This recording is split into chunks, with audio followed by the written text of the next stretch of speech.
नमस्कार,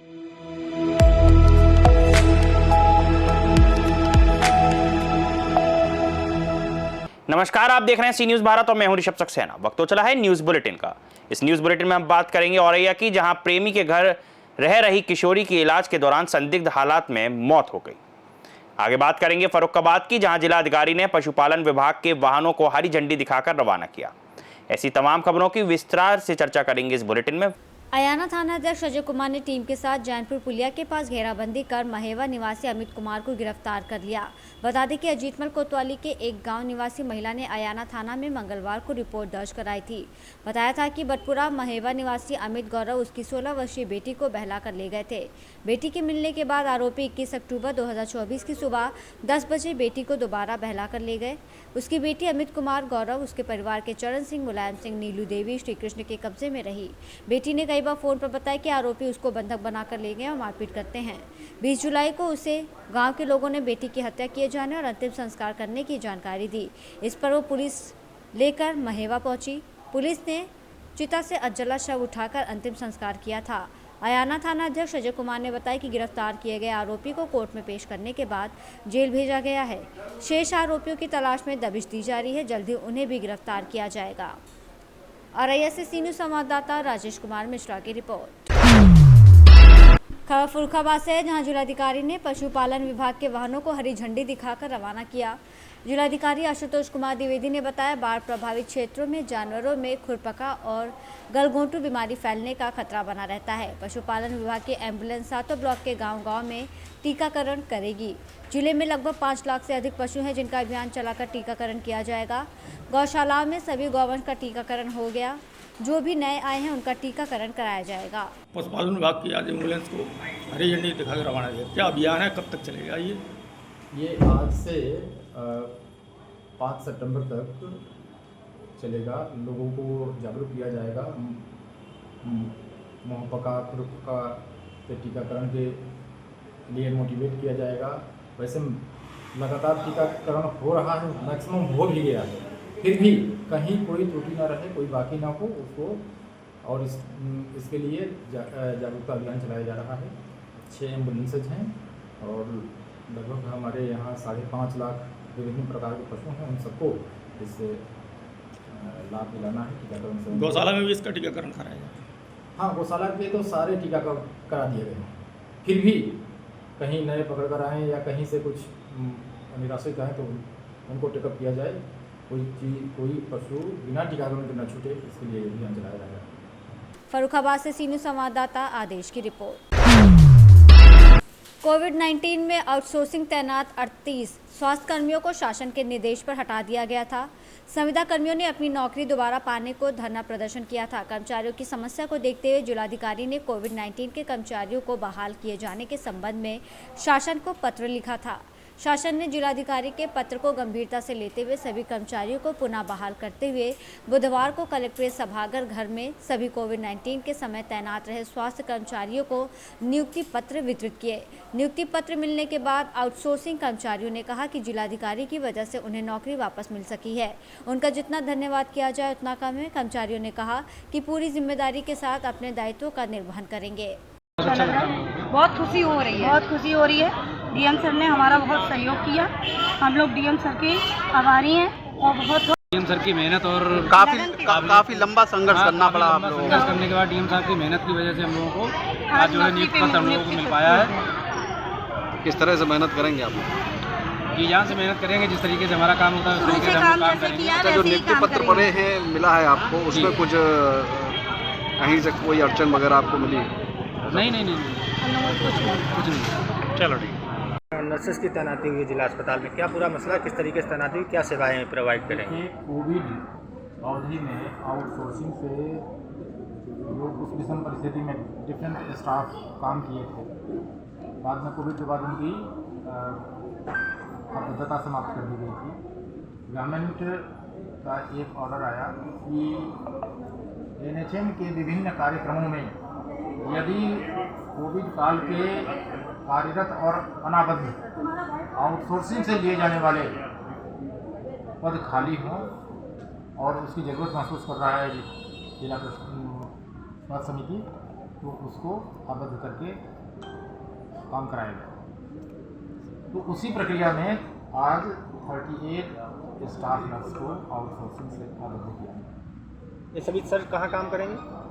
इसको जो अपने ज़िले में स्टाफ नर्स के अभाव के कारण जो सेक्शन एरिया कमज़ोर थे या बंद पड़े थे या अव्यवस्थित थे, उनको स्ट्रेटेजिक पॉइंट ऑफ व्यू से पोस्ट किया गया। जैसे ये कहते हुए हमें खुशी हो रही है, जैसे यहाँ पीकू बंद था स्टाफ नर्स न होने के कारण, पीकू में हम लोगों ने तीन नर्स दिया है ताकि स्टाफ आप राउंड द क्लॉक 8 घंटे के 3 हो जाए। वैसे ही NRC में मैम बच्चे जो आते हैं कुपोषण से पेशीदार, उनको सरकारी मसला होता है, जैसी परिस्थिति होती है, उसमें भी 3 महिला नर्सों को रखा गया है।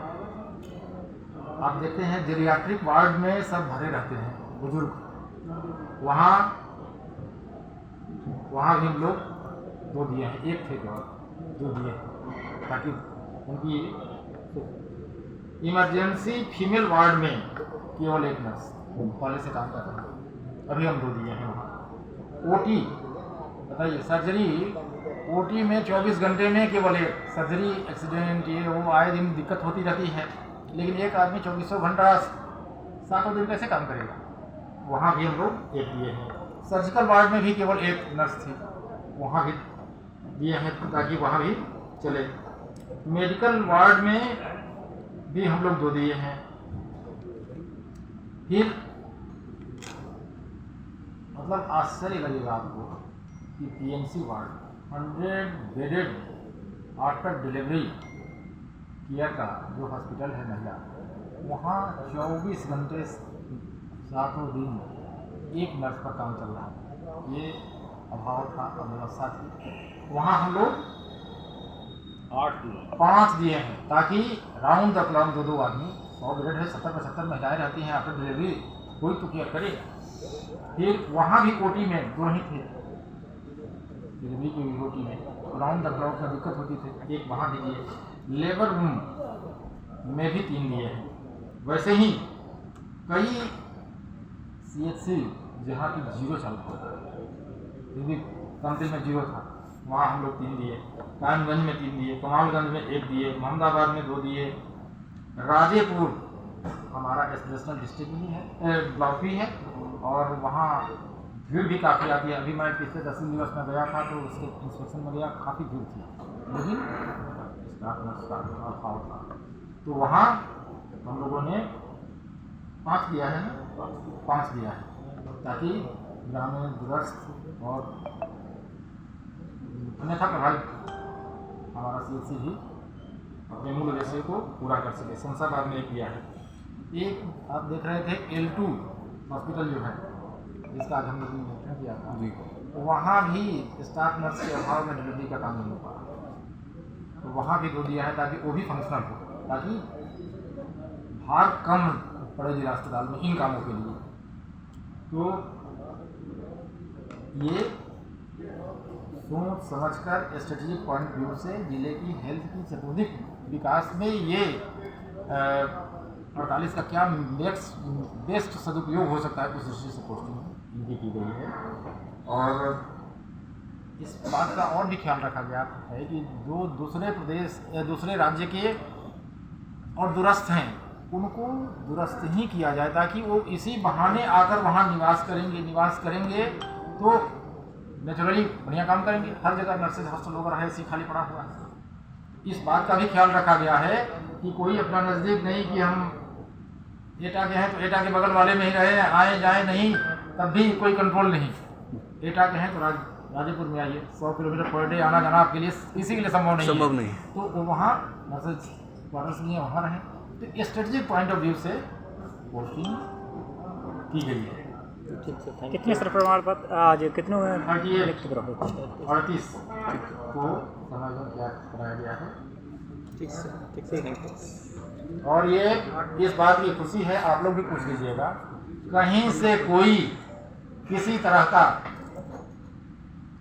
मतलब आर्थिक लाभ लेकर या पैसा लेने का या आश्वासन के आधार पर देने का ये सब कहीं प्रमाण नहीं है। ये और उपलब्धि की बात है, क्योंकि देखिए जो अपनी निष्ठा से काम करने के आधार पर आएगा तो निष्ठा से करेगा, तो उसका बेसिक एंट्री पारदर्शी तरीके से सूचिता के साथ उम्मीद करते हैं कि अब जिला अस्पताल की स्थिति थोड़ी बेहतर होगी जरूर, और बंद वार्ड शुरू हो जाएंगे। फर्रुखाबाद से सी न्यूज़ संवाददाता आदेश की रिपोर्ट। अरौरा थाना क्षेत्र की मलिया चट्टी के पास बुधवार दोपहर करीब 3 बजे एक दर्दनाक सड़क हादसे में राम अधीन भारती पुत्र छैबर कुमार निवासी खुटहा की ट्रक की चपेट में आने से मौके पर मौत हो गई। घटना के बाद मौके पर हड़कंप मच गया। मृतक के परिजनों ने आक्रोशित होकर सड़क को जाम कर दिया और मुआवजा कार्रवाई की मांग को लेकर प्रदर्शन करने लगे। बताया जा रहा है कि मृतक के 3 छोटे छोटे बच्चे हैं, 2 बेटियां और 1 बेटा, जिनकी उम्र 10 वर्ष से कम है। पिता की असामयिक मृत्यु से परिवार पूरी तरह टूट गया है। स्थानीय लोगों का कहना है कि सड़क पर ना तो कोई ब्रेकर है और ना ही भारी वाहनों पर कोई नियंत्रण। ओवरलोडिंग के कारण अक्सर इस इलाके में हादसे होते रहते हैं। सूचना मिलते ही पुलिस मौके पर पहुंची और आक्रोशित लोगों को समझाने बुझाने का प्रयास किया, लेकिन परिजन शांत नहीं हुए। स्थिति की गंभीरता को देखते हुए एसडीएम चुनार राजेश वर्मा भी मौके पर पहुंचे और उन्होंने शोक संतप्त परिवार से वार्ता करते हुए सरकारी अनुदान दिलाने का भरोसा दिया। इस दौरान पुलिस प्रशासन ने ट्रक चालक को हिरासत में लिया है। शव को पोस्टमार्टम के लिए भेजकर आगे की कानूनी कार्रवाई शुरू कर दी है। इस हादसे ने एक बार फिर सड़क सुरक्षा और प्रशासन की लापरवाही पर सवाल खड़े कर दिए हैं। ग्रामीणों ने प्रशासन से जल्द सड़क पर ब्रेकर निर्माण और ओवरलोड वाहनों पर रोक लगाने की मांग की है। यहाँ पे क्या घटना हुआ है अभी? यहाँ पे घटना ये हुआ सर जी कि हम इम्तियाज अहमद बोल रहे हैं, ग्राम प्रधान खुटहा से। हमारे जो कि गांव का एक घटना हुआ है, एक जो कि लड़का था, इसका उम्र लगभग 35 साल था, रामधनी। वो जो कि लेबराई करने के लिए 3 बजे की जब गाड़ी से गया था, वहाँ से जो कि बाइक से अपने रास्ते को जा रहा था। एक उधर से तेज गति से ट्रक आ रहे थे, जो कि उसको जो कि दाब दिया। एन मौके पे उसकी मौत हो गई। और सर हम प्रशासन के द्वारा ये सहयोग चाहते हैं कि उस पीड़ित परिवार को न्याय मिल सके। तो प्रशासन ने हम लोग की पूरी सहयोग किए हैं। उन्होंने जो कि FIR भी दर्ज कर लिया है और हमारे जो कि उच्च अधिकारी माननीय श्री उप जिलाधिकारी महोदय जी भी आए थे। उन्होंने भी अब बोले हैं कि प्रधान जी उनको ABC ज़मीन दिया जाएगा, लाल कार्ड दिया जाएगा। उसके बाद जो उनके छोटे बच्चे हैं उनको 4000 का प्रति मंथ उनको पैसा दिया जाएगा। बाकी जो भी सहयोग रहेगा पूरी मदद किया जाएगा। क्या है? रामकृष्ण। आपके पिताजी का नाम? छैबर। इसमें क्या, कहाँ पे, किस तरह से एक्सीडेंट हुआ है? वो एक्सीडेंट पूर्वी पटीटा के बगल में साइड में हुआ था। वहाँ पर काम करने के लिए वो जा रहे थे दोपहर में 3 बजे को, उसी जगह घटना हो गया। जिनका एक्सीडेंट हुआ है उनसे आपका क्या संबंध है? वो हमारा भाई था छोटा। क्या नाम है उनका? रामधीन। अभी तक प्रशासन द्वारा क्या कार्रवाई किया गया? प्रशासन द्वारा वो FIR हो गया है और उसके बाद में लाश को पोस्टमार्टम के लिए भेज दिया गया है। मिर्जापुर से सी न्यूज़ संवाददाता अनिल की रिपोर्ट। राज्य शैक्षिक अनुसंधान और प्रशिक्षण संस्थान महाराष्ट्र पुणे, जिला शिक्षा और प्रशिक्षण संस्थान धुले नासिक में वरिष्ठ वेतन ग्रेड और चयन ग्रेड के लिए प्रशिक्षण 2 जून से 12 जून 2025 तक आयोजित किया गया। प्रशिक्षण के क्रियात्मक अनुसंधान परियोजनाएं स्व अध्ययन प्रस्तुत करने के लिए 23 जून और 24 जून 2025 की 2 दिवसीय अवधि दी गई। विभाग स्तर पर धुले, जलगांव, नंदुरबार, नासिक जिले के कला और अन्य विषयों के शिक्षकों के क्रियात्मक अनुसंधान परियोजनाएं प्रस्तुत करने के लिए उत्कृष्ट नियोजन आहार के जिला शिक्षा प्रशिक्षण प्राचार्य अनिल गौतम, विशेषज्ञ वैशाली वाग्य, MNP नासिक द्वारा नासिक जिले के कला और अन्य विषयों के शिक्षकों की क्रियात्मक अनुसंधान परियोजनाओं को व्यवस्थित रूप से इकट्ठा किया जा रहा है। मी वैशाली वाघ, जिल्हा शिक्षण प्रशिक्षण संस्था नाशिक यांच्या अंतर्गत वरिष्ठ निवड श्रेणी याचं ट्रेनिंग झालं होतं। कालावधी होता 2 जून ते 12 जून 2025 या कालावधीमध्ये हे वरिष्ठ निवड श्रेणीचं ट्रेनिंग व्यवस्थित पार पडलेलं आहे आणि त्याचे प्रकल्प व स्वाध्याय आज जमा करण्यात येत आहे। माननीय प्राचार्य गौतम साहेब यांच्या आदेशान्वये आज आणि उद्या या 2 दिवसात प्रकल्प आणि स्वाध्याय जमा करण्याचं कामकाज सुरू आहे। महाराष्ट्र नासिक से सी न्यूज़ संवाददाता अनिल सिसोदे की रिपोर्ट। फिलहाल के लिए न्यूज़ बुलेटिन में इतना ही। देश और दुनिया की तमाम खबरों के लिए आप देखते रहिए सी न्यूज़ भारत।